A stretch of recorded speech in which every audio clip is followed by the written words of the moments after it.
আসসালামু আলাইকুম Leone family. আজ আমি আপনাদের সামনে এক হৃদয় বিদারক খবর নিয়ে এসেছি। একটি যুগের অবসান হয়ে গেল। ডাব্লিউডাব্লিউইর কিংবদন্তি আমাদের প্রিয় হাল্ক হোগান আর আমাদের মাঝে নেই। আজ সকালে ৭১ বছর বয়সে ফ্লোরিডায় হৃদরোগে আক্রান্ত হয়ে মৃত্যু হয়েছে হাল্ক হোগানের। ডাব্লিউডাব্লিউই এক অফিসিয়াল বিবৃতিতে জানায়, WWE is saddened to learn that Hulk Hogan has passed away. তার পরিবার ও ভক্তদের জন্য গভীর সমবেদনা। হাল্ক হোগান ছিলেন কেবল একজন রেসলার না, তিনি ছিলেন রেসলিং বিপ্লবের জনক।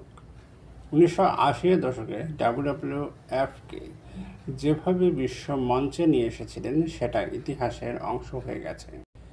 রেসলমেনিয়া, আন্ডার দ্য জায়ান্টের ম্যাচ, হাল্কম্যানিয়া সব কিছুই আজ কিংবদন্তি। তিনি ছিলেন ১২ বারের বিশ্ব চ্যাম্পিয়ন, ২ বার হল অফ ফেমের জায়গা করে নেওয়া বিরল মুখ। ছোটবেলায় যখন আমি হোগানের লেগ ড্রপ দেখতাম মনে হতো এক সত্যিকারের সুপারহিরো।